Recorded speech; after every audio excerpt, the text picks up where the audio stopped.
February the 10th. Oh, and we are recording this today because we had a few people that wanted to join us that were not able to. So this is a first for us. These meetings are co-sponsored by the Friends of Daisy Mountain Trails and the Anthem Community Council. My name is Vivian Decker. And today at the controls is our communications director for the Anthem, John Safin. I'd like to thank everybody for joining us today. Our meeting today is going to be a little bit different. We're going to flip-flop. I'm going to be introducing our guest speaker, being that he has a hard stop today of 9:30. So the community news and all the other updates will be done after 9:30. So our speaker for today was reelected to the Board of Supervisors to another 4-year term in 2020, being first elected in 2016. It is my pleasure to introduce our speaker today, Bill Gates, Supervisor for District 3. Well, good morning. Thanks, Vivian. Thanks so much. Great to see everybody.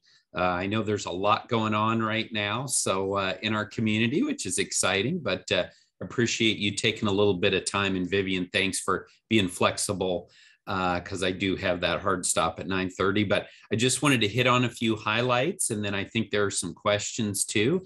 Happy to answer those. Just great to see everybody. The new year is off to a quick start. And the first big change for me was that last year I served as the chair of the board of supervisors, as I think many of you know. And the way that it works here is that we rotate. We are essentially elected as chair for a year, and then we rotate on to another member of the board. So last year was my second time as chair of the board, and it was a very full year. We did a lot, and back in January, I turned over the reins to our District 4 supervisor, Clint Hickman. Yes, that's of Hickman's eggs. So he's got a lot on his plate between being chair of the board and dealing with the challenges in getting eggs out to all of us, which I'm sure you guys have seen if you've been to the grocery store lately. But just to hit quickly on some of the things with last year, the election got a lot of news. I think here in Maricopa County, a lot of people are paying close attention to that. And so I was working very closely with our county recorder and our elections team. And then also one of the most important things we do every year at the Board of Supervisors is pass a budget. And not only did we pass a balanced budget last year, but as part of that, we had the largest property tax increase in county history.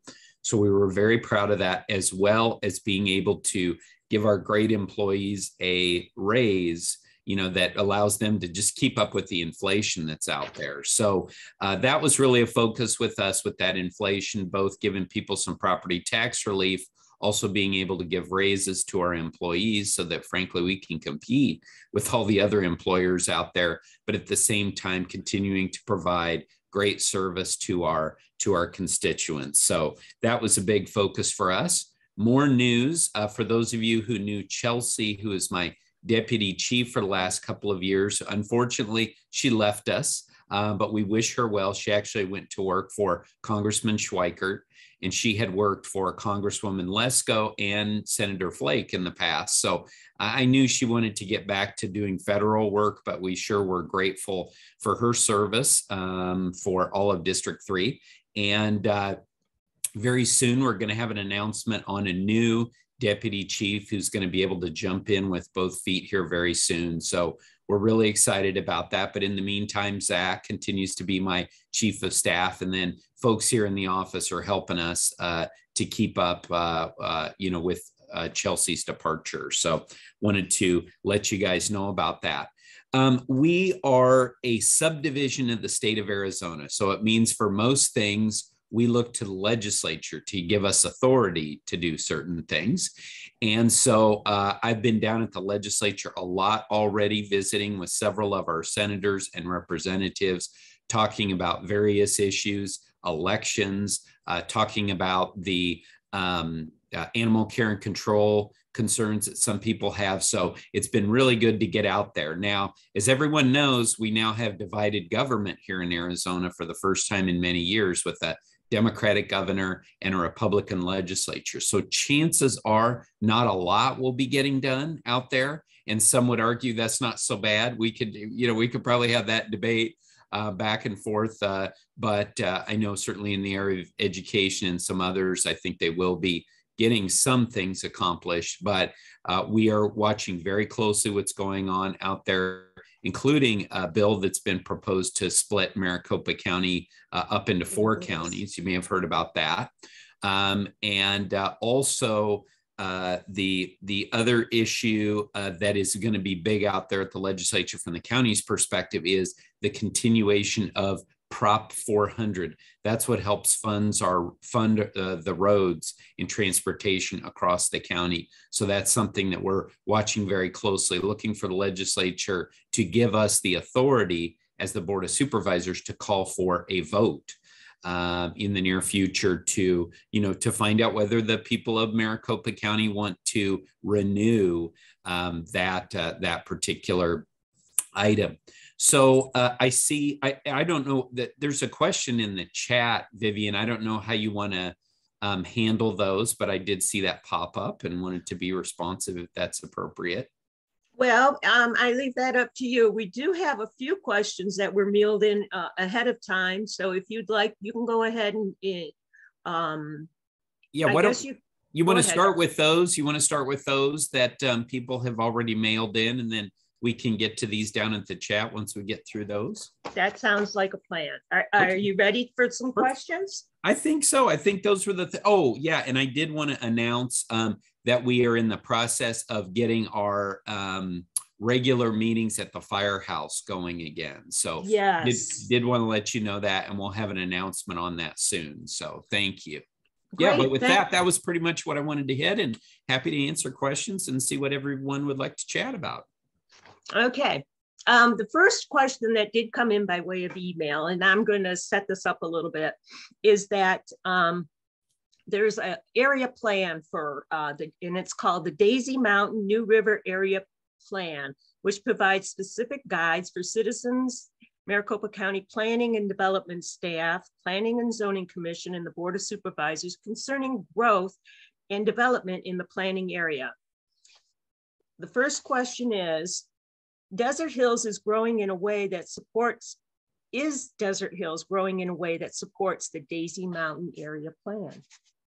So the Daisy Mountain Area Plan is very important for us. I think that for those of you who were around a few years ago, when I came in here, the old plan was like 20 years old. And so we undertook an extensive process out in the community, brought a lot of folks in. This was before COVID to weigh in on that. And this plan was fully vetted by the community and approved by the Board of Supervisors.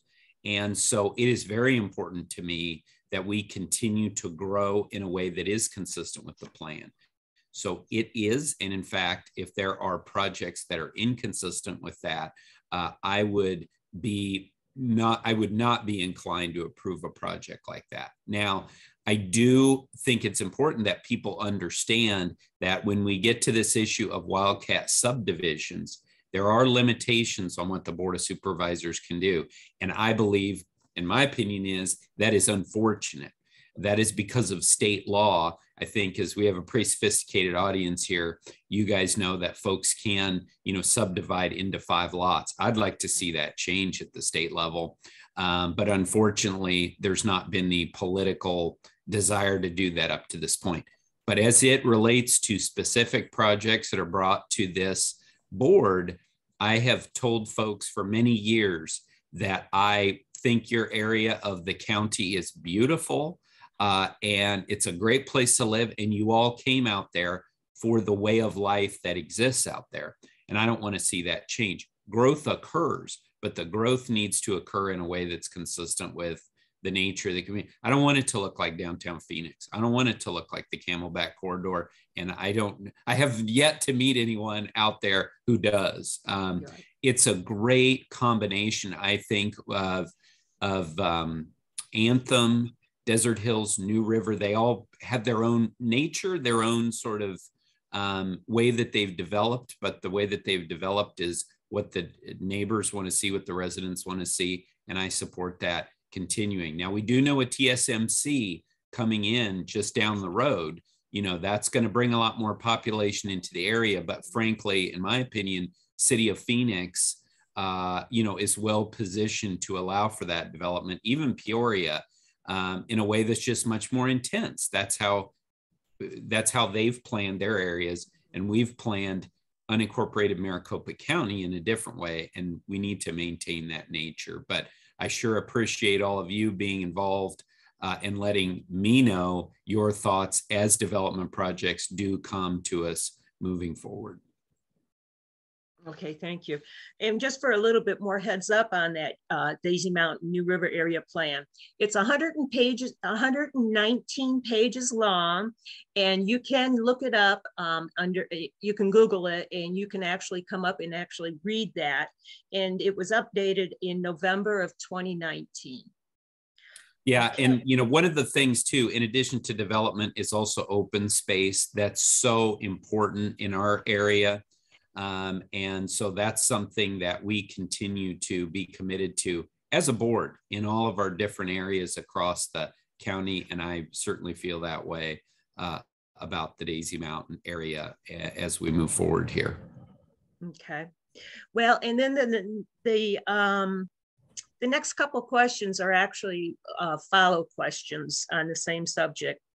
How do you keep your fingers on the pulse of our neighborhood and the growth it is experiencing? Well, I think, you know, meetings like this are great. You certainly know that I did the firehouse meetings in the past. That's why we're going to be starting those up again. And then also when I meet with folks in the development community, you know, which I do often, we also get a good sense from them on where things are headed. I can tell all of you that over the last couple of years, the lion's share of the development in unincorporated Maricopa County has been out in the West Valley. I'm sure that's not a surprise to anyone on here. And so we just do have limited, and I know it may not feel that way, but we have limited development up in our area compared to the West Valley. I mean, it's like another project every week, it seems like, out there as that growth continues. You may have heard there was a water study that was issued by the governor, raising some concerns about that out there in the West Valley. So I can tell you that we as a board are very much focused on that issue. We're limited in some of the authority that we have on water, but I think you guys know, you know, when we worked on getting the EPCOR standpipe, that we don't let that get in the way. We don't say, well, we don't have the authority, so good luck. We continue to try and partner with others to make sure that, again, the development is done in a way where it's got the support of the community, and there are the resources, and water's right at the top to allow that growth to continue, because we don't want a situation like they're having out in Rio Verde right now, which is really unfortunate. And I can tell you my colleague, Supervisor Galvin, has just been hustling on that issue ever since he came on the board, trying to come to a solution, working with the legislature, working with the Corporation Commission, working with EPCOR, City of Scottsdale, and others. It's a big issue, and it's going to continue to be one into the future as we continue to have this growth. Correct. Yep. And I know out here that we all are very familiar with the EPCOR standpipe that we had put in place. So I personally been keeping an eye on what's been going out there in Rio Verde. Next question would be, how would you rate your communication response with the residential concerns that have been sent to you? So I think that we're timely in the way that we respond. And also we're really grateful that back actually when Andy Kanasik was representing this area, they established the ombudsperson program, you know, where you've got one person that you can go to who can help you kind of cut through the bureaucracy sometimes. And so we continue that program. We're very proud of it, but certainly open to any comments or suggestions for improvement from the group. But it's really our honor. I mean, it's one of the things that I love most about local government, both in my time at the City of Phoenix and then now at the Board of Supervisors, is to be able to work with residents and address specific issues for them. I love working on the broad policy issues, but also just to be able, like, there's an issue and we can address it. Whether it's a flooding issue, we've been kind of lucky on that of late. I don't know why we're so fortunate to have steady rains without flooding. I'm knocking on wood here, but whatever the issues are that people are having, we love working on those, and it's really our honor to do that. Right, and I'm glad you did mention the ombudsman, because we actually had Andy Linton on a couple of months ago, and good. Definitely he is somebody that you can reach out to, and he was very knowledgeable. Even if it's out of his wheelhouse, whatever it is that you're talking to, he can connect you with the right people. So yes, I would definitely recommend getting a hold of the ombudsman. So thank you for bringing him up. Yeah, you bet. Okay. This one's a little bit long.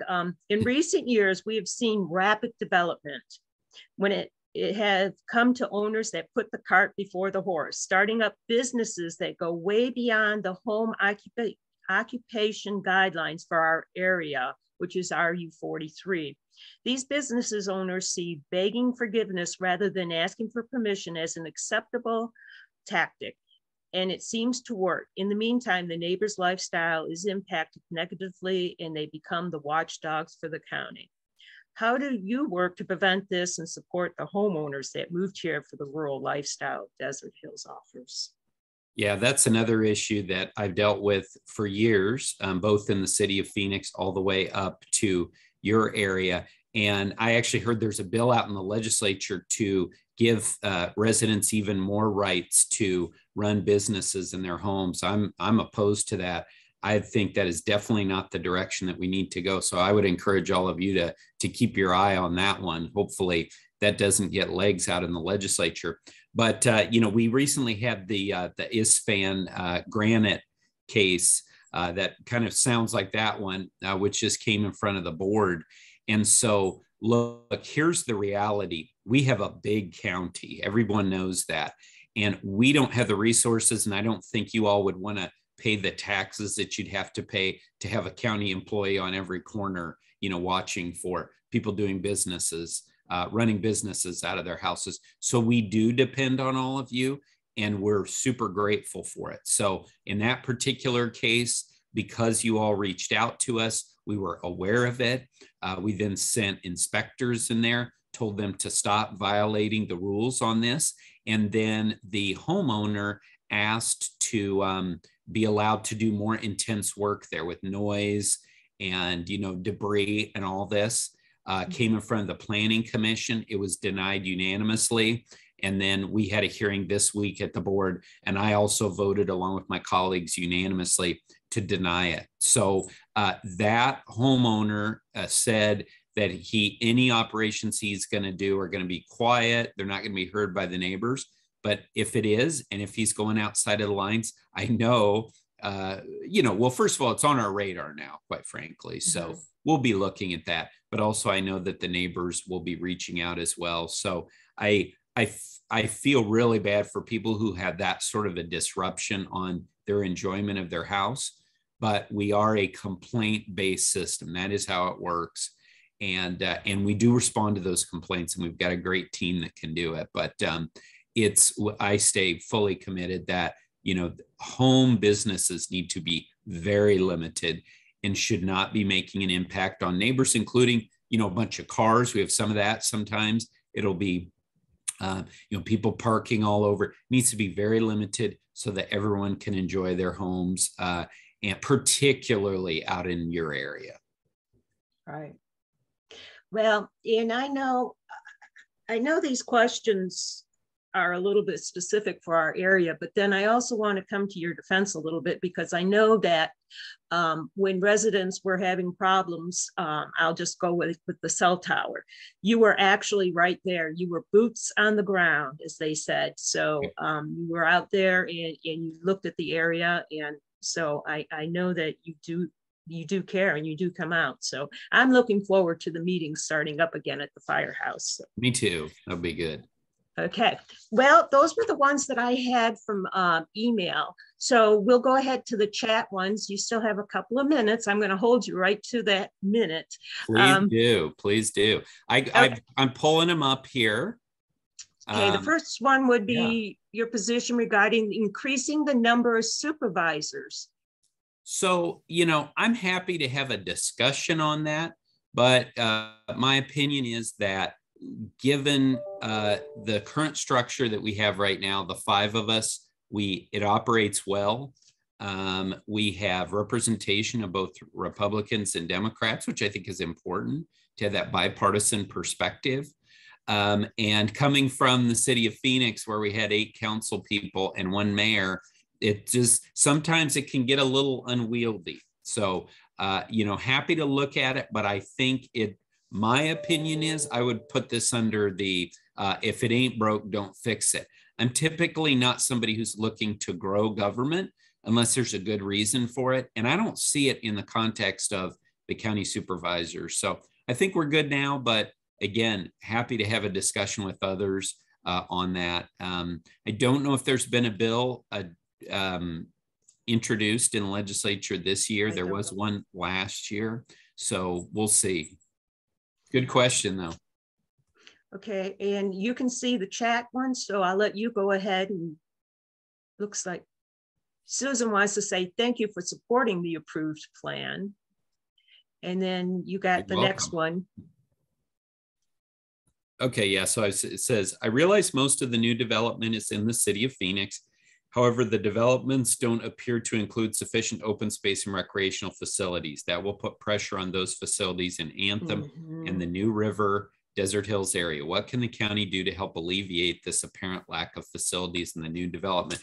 No, that's a good comment. That is a decision of the city council if there's, if it's zoned. So feel free, and I know this group has over the years reached out to us with concerns on Phoenix development, because I do know a lot of people over there.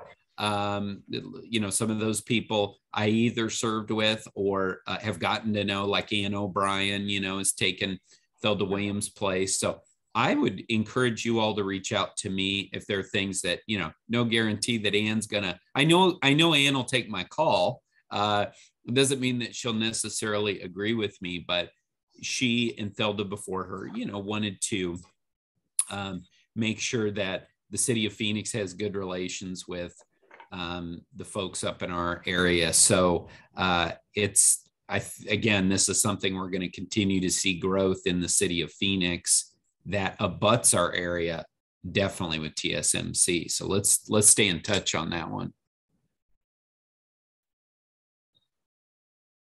Okay. Next one here, I have a question about the New River Community Park. Right now, in order to vote on who is on the Kiwanis Park Board, we need to be a member of Kiwanis, which costs over $120 a year. The board are the ones who make the decisions on the park. There are only 19 or 20 members, which does not accurately represent the community of New River. This is a challenge we need to look into. Yeah, this is the first time that this has been raised with me. Yeah. But that's a good point. So I'm making a note here, and we will look into that.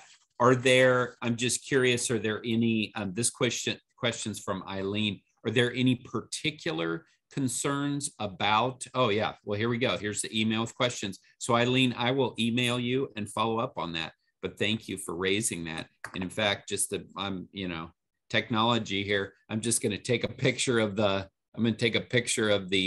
chat. So I've got it there. So thank you so much. Yes, thank you, Eileen, and welcome, Eileen. And I'm going to have to email you because I need to catch up. Okay, we did have one comment though that said, I appreciate your stance and voice on protecting our lifestyle in Desert Hills. Thank you. And that's from Sandy Lucky. Well, thank you very much. It's my privilege to get to do it, to represent the area and to do everything that we can to make sure it stays the way it is. That, like I said, we do have a big county. So we know there are other areas where the growth can occur, significant, intense growth, where people need to do that. Because we know that's a concern too, is affordability in housing. And so that's why in other areas that that is appropriate. Okay, I'm chuckling at Bob. Thank you. That's a very kind a chat you have there. I love serving on the Board of Supervisors. So it's my privilege to represent you guys, but thank you for thank you for the question. In case somebody hasn't seen that question in chat, Bob wants to know, when does the campaign for Gates for governor start? So.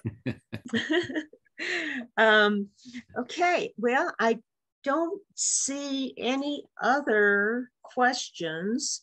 I am, like I said, I am very happy to hear that the works for the community talks are starting up again. Those are so, I've always enjoyed going to those and missed them. So yeah, I me too. I always enjoyed them a lot and always learned a lot. So we'll have right. an announcement on that soon, as well as a new deputy chief of staff. So we will have that, unless there's a reason that shouldn't happen. We should have that person there at the firehouse, so you have an opportunity to meet that person. I'm trying to be very trying to be a little cagey here, but I think you're really going to enjoy working with that person. So right. And Chelsea was always really nice to work with, so I appreciate everything that she did for us and for me. So make sure, you know, if you see her, tell her I said thank you.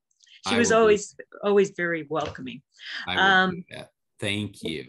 And we have another thank you for your time, Supervisor Gates, and appreciate it. So I guess you got off a couple minutes early. I don't see any other questions. So I will ask all the participants to please stay on, because we're going to do all of our community updates and reports now, since we had to flip the meeting over. So I thank you again to our speaker, Chairman Bill Gates. Oh no, Supervisor. Yeah, I'm sorry. Just Supervisor now. It's February. What is it? Supervisor Bill Gates.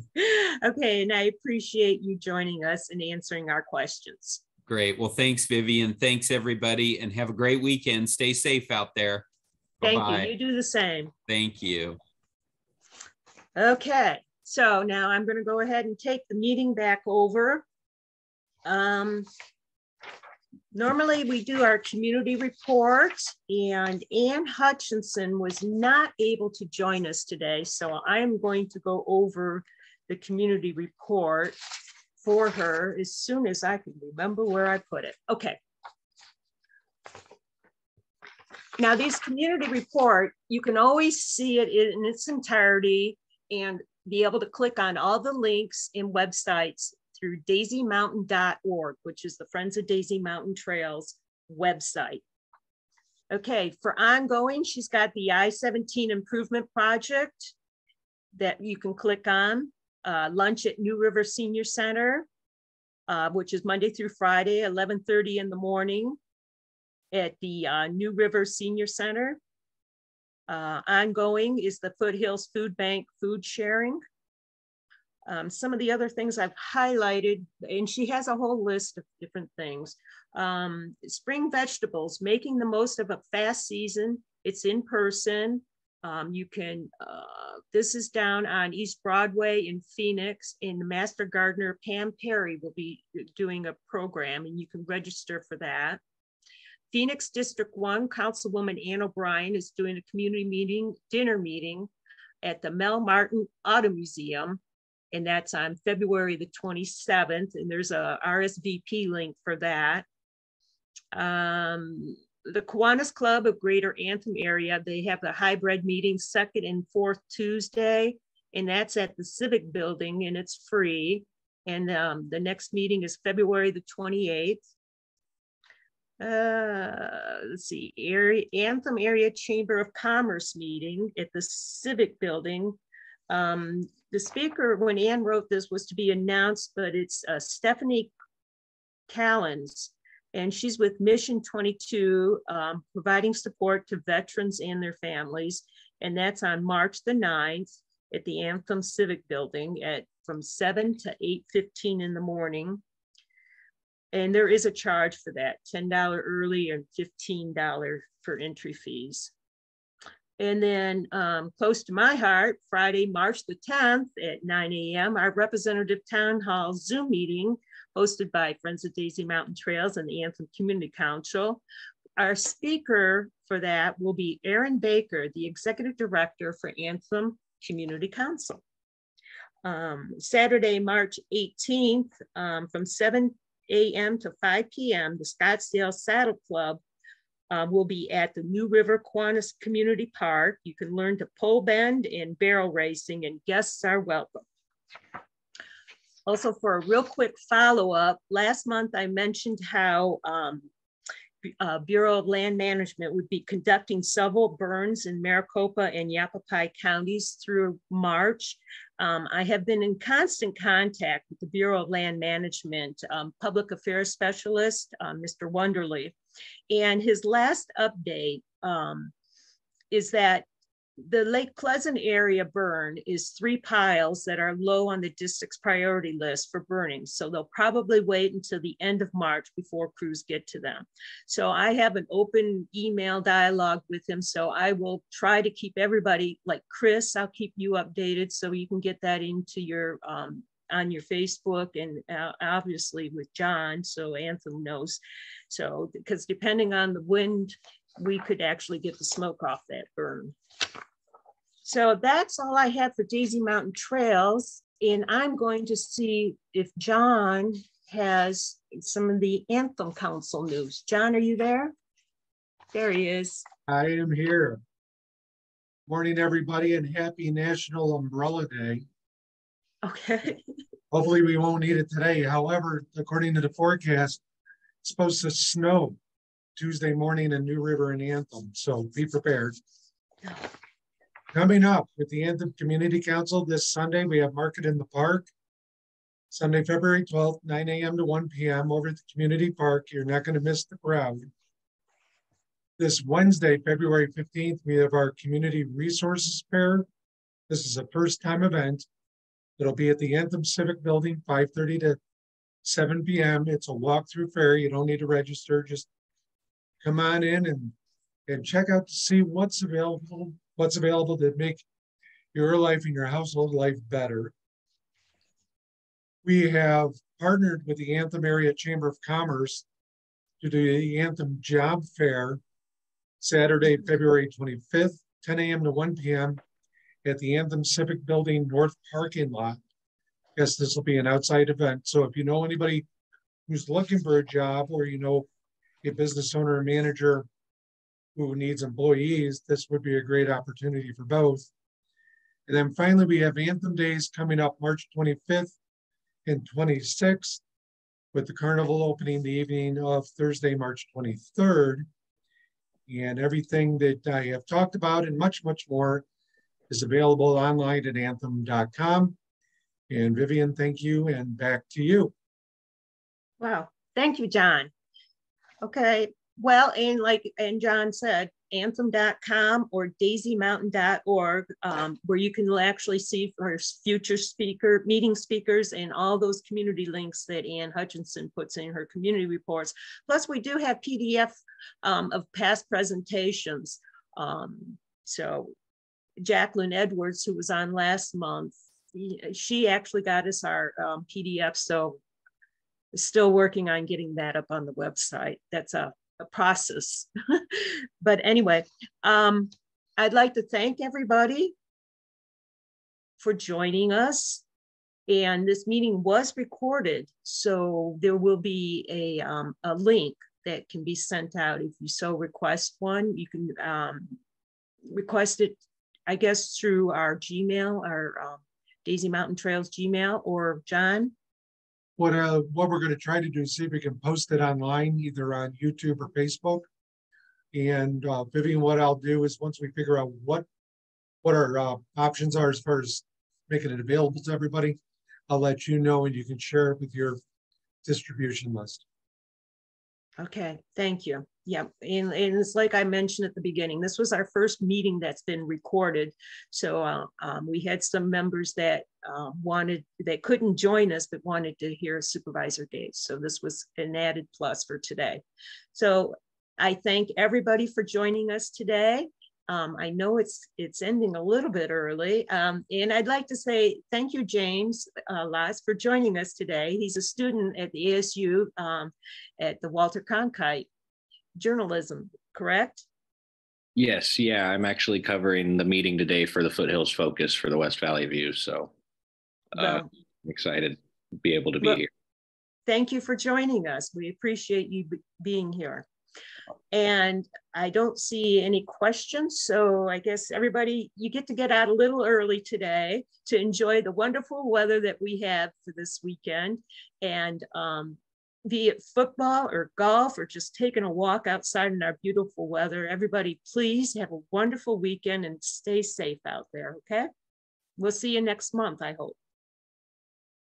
Thank you, John, so much.